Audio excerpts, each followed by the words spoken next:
Lalu ketemu lagi dengan si Box TV guys. Oke, langsung saja kita bahas alur ceritanya pertengahan akhir dinasti Qing karena kelemahan kaisar. 21 kapal perang Inggris yang mengangkut senapan dan meriam akhirnya tiba di perairan Guangzhou pada hari itu. Kota Guangzhou merupakan pelabuhan perdagangan terpenting bagi Kekaisaran Qing. Hari ini Jepang dan Inggris bekerja sama untuk menaklukkannya. Mereka sudah membunuh 4 pejabat besar kota itu dan mereka menculik Su Xiao untuk merebut kunci benteng meriam terakhir di pelabuhan kota Guangzhou. Malam itu ketika hari hujan di kediaman pejabat Lian Jinru dari atap rumah, tiba-tiba para penjaga diserang sekelompok orang tak dikenal. Kemudian pemimpin gerombolan yang memakai topeng mendobrak pintu masuk dan menghampiri pejabat Lian. Si manusia bertopeng itu meminta pejabat Lian menunjukkan kunci Kowloon. Demi menjaga rahasia penting itu, pejabat Lian memilih bunuh diri. Si manusia bertopeng melihat beberapa ekor merpati terbang dari rumahnya. Ia pun menyuruh anak buahnya membututi kemana merpati itu terbang. Sampailah salah satu merpati itu di tempat kediaman keluarga Su. Di sana terlihat seorang pemuda sedang minum tuak. Dia adalah anak gubernur Suryo yaitu Su Ken sedang melatih jurusnya. Kemudian dia menuju tempat peribadatan leluhurnya. Tiba-tiba ia mendengar suara. Seekor merpati hinggap di ruangan itu. Ditangkapnya merpati itu dan dari balik badannya ada sesuatu lempengan kecil berisi tulisan. Kematian pejabat yang menjadi heboh pagi itu. Suchan yang mengetahui asal merpati itu langsung ke sana. Sampai di sana ia bertemu Tabib Huang dan Komandan Chen. Ternyata mereka juga mendapatkan lempengan kecil dari merpati pejabat Lian. Tak lama kemudian komandan juga melihat ada beberapa orang yang datang ke tempat itu menerima merpati seperti mereka. Diputuskanlah untuk berkumpul di suatu tempat untuk membahas semua ini. Tibalah hari itu mereka yang menerima merpati berstempel keluarga Lian itu berkumpul di rumah Tabib Huang. Saat itu ada seorang penyusup yang mendengarkan pembicaraan mereka semua. Mereka semua memperkenalkan diri. Ada Su Hihu, ketua Liang Kun beserta saudaranya, ada Lu Shao, Mu Chang Seng, Wei Yi, dan Cao Qihan. Akhirnya mereka mengumpulkan semua lempengan yang diterima. Dari tulisan itu menyiratkan keberadaan kunci Kowloon itu disimpan. Tabib Huang mencoba mengartikan pesan itu. Ia mengambil plakat rumahnya dan meraba belakang plakat. Ditemukan tombol kecil dan ditekannya. Lalu muncullah sebatang besi kuning berbentuk kunci. Kemudian mereka sepakat untuk mengumpulkan potongan-potongan besi itu dan berkumpul kembali. Mereka segera pamit dan berjanji bertemu kembali di Bao Shilin. Di sebuah rumah klan Jepang, seorang wanita melaporkan misi tentang kunci Kowloon. Ia melaporkan misinya kepada seorang wanita yang sedang mandi. Wanita inilah yang menebar teror selama ini. Dan sekarang kelompok Jepang ini mau mengambil kunci Kowloon dari para pemegang plakat. Para pemegang plakat ini selanjutnya kita kenal sebagai para pejuang Guangzhou. Hari itu dalam perjalanan para pejuang diserang oleh kelompok Jepang. Terjadilah kejar-kejaran dan perkelahian yang seru antara mereka. Sampai akhirnya beberapa pejuang tewas dan kunci yang dipegang Tabib Huang pun mampu mereka rebut. Kunci kepunyaan tabib itu sebelumnya telah diolesi cairan yang hanya dapat dicium burung peliharaannya. Dalam pertemuan para pejuang itu datanglah biksu yang sebelumnya berusaha menyelamatkan Wei. Namun nyawa Wei tak tertolong sehingga si biksu sambil membawa mayat itu menyerahkan potongan kunci Kowloon kepada para pejuang. Suchan berusaha meminta izin menyelidiki pencarian kunci itu. Lalu dilepaskanlah burung tabib dan Suchan segera menyusul dengan cepat. Burung pun berhenti pada sebuah rumah besar. Di balik tembok Su Ken memperhatikan dengan seksama. Rumah itu sedang kedatangan tamu orang Inggris, kemudian si tamu dipersilahkan masuk. Diantarkan si tamu ke kamar pribadi wanita pemimpin Jepang itu. Setelah bercakap sebentar, tiba-tiba si tamu mencoba berbuat tidak senonoh. Seketika itu juga dengan sekali kibasan tamu itu menemui ajalnya. Wanita itu merasa kerjasama dengan Inggris sudah tak diperlukan lagi. Karena pesanannya senjata dan mesiu sudah tiba di pelabuhan Guangzhou. Sementara itu di kota Guangzhou, pasukan Komandan Yu yang menjabat pejabat tertinggi di wilayah itu memerintahkan untuk mencari para pejuang. Mereka mencari di Bao Shilin, di rumah kediaman Su dan di pelabuhan. Para pasukan sambil memasang biodata para pejuang untuk diumumkan kepada para penduduk. Su Ken yang baru sadar diburu bertemu dengan biksu pengembara. Su Ken mengajak biksu ke benteng kota Yuzhou karena di sanalah saat ini satu-satunya tempat yang aman untuk bersembunyi. Masuklah mereka ke dalam kota yang memiliki benteng perlindungan ini. Tempat itu dipimpin oleh seorang yang dikenal dengan sebutan juragan. Di tengah perjalanan mereka dikejutkan oleh seseorang yang jatuh dari atas dan hampir menabrak mereka. Dia adalah sahabat Su Ken yang dikenal dengan sebutan tukang kecil.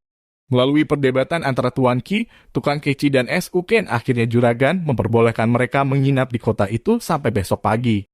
Tukang kecil mempersilahkan S.U. Ken dan teman-temannya untuk menginap di tempatnya. Malam itu seorang penduduk Kyushu mencuri kotak di sebuah kapal asing yang bersandar di pelabuhan. Kotak pertama berhasil diambilnya. Ia kala itu ditemani adiknya yang mengawasi dari kejauhan. Giliran akan mengambil kotak kedua, penjaga kapal memergokinya dan langsung menebasnya. Si adik hanya bisa meratapi dan menyesali perbuatannya. Si adik membawa mayat kakaknya pulang. Di tengah perjalanan ia bertemu S.U. Ken dan tukang kecil. Tukang kecil bertanya di mana kakaknya, si adik pun menceritakan semuanya. S.U. Ken merasa ada sesuatu atas kotak yang diambil kakaknya itu. Ia pun mengambil kotak itu di tempat di mana kotak dijatuhkan lalu membawanya ke tempat yang menginap bersama teman-temannya. Kotak itu kemudian dibuka S.U. Heihu dan ternyata isinya adalah senapan. Malam itu mereka segera membuat kesepakatan untuk meledakkan barang-barang di kapal itu. S.U. Ken dan tukang kecil mengenakan jubah burung kenpeng yang membuat mereka bisa terbang dalam jarak tertentu. Dari atas, S.U. Ken dan tukang kecil melemparkan guci-guci kecil berisi cairan yang bisa meledak. Setelah mengenai barang-barang di kapal, terjadilah ledakan-ledakan besar di mana-mana. Tukang kecil kehabisan amunisi kemudian mendarat di kapal yang telah disiapkan oleh para pejuang. S.U. Ken terus saja meledakkan tempat itu sampai akhirnya ia pun tertangkap. S.U. Ken dibawa ke hadapan wanita Jepang. Saat itu, ayahnya pun dibawa dalam pertemuan itu. Si wanita Jepang mencoba membuat penawaran kepada Sukchan untuk membawa sisa kunci Kowloon kepadanya. Dalam waktu 1 jam jika Sukchan tak kembali maka nyawa ayahnya sebagai taruhannya. Karena tak punya pilihan, Sukchan pun berangkat untuk mengambil sisa kunci Kowloon yang dibawanya. Teman-teman S.U. Ken memaklumi kenapa ia harus menyerahkan kunci itu.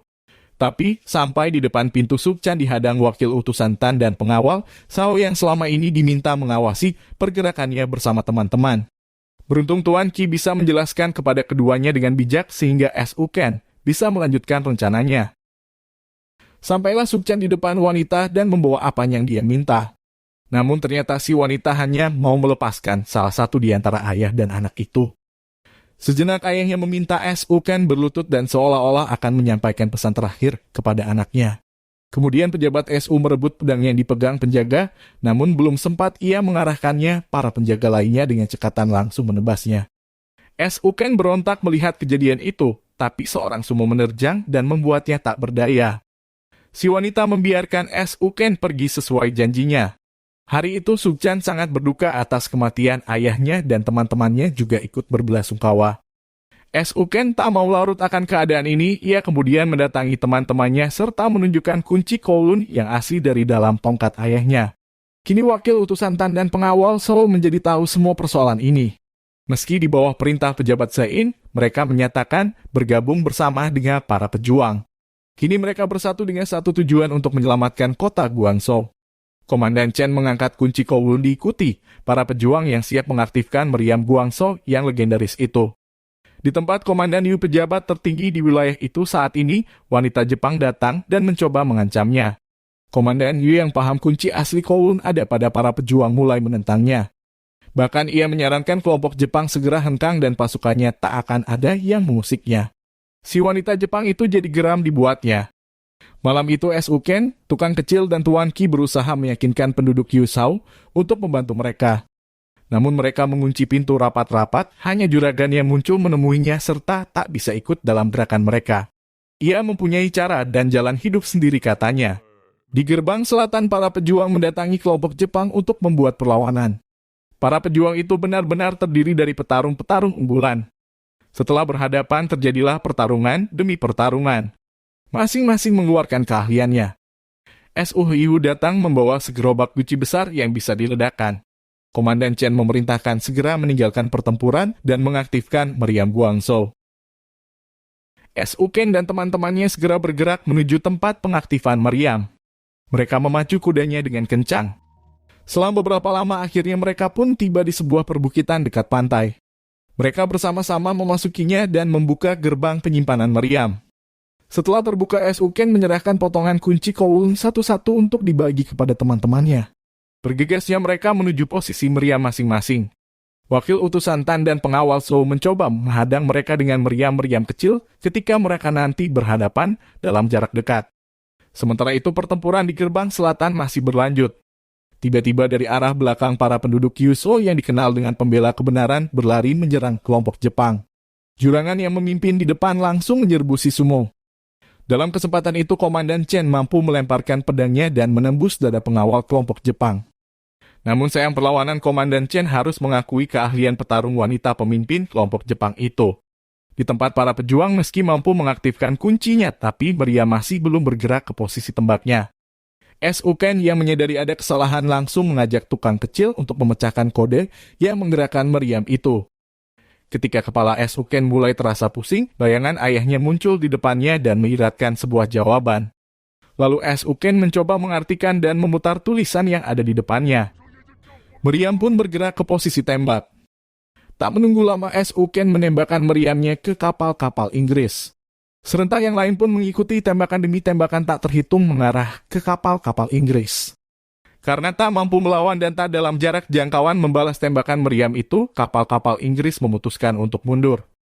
3 kapal besar mereka mengalami kerusakan parah dan hari itu mereka pulang dengan kekalahan. Para pejuang dan prajurit yang bersiap menghadang bersorak kegirangan.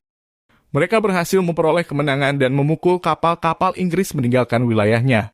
Para pejuang datang tepat waktu. Ketika Komandan Chen tak berdaya, Uken datang menghentikannya sekaligus membalaskan kematian ayahnya kepada si wanita Jepang. Uken mengayunkan pedang sekuat tenaga, sesaat kemudian kepala wanita Jepang itu pun jatuh ke tanah. Inilah kemudian yang dikenal sebagai legenda 10 harimau Guangzhou. Dan legenda itu diteruskan dari generasi ke generasi oleh penduduk Guangzhou.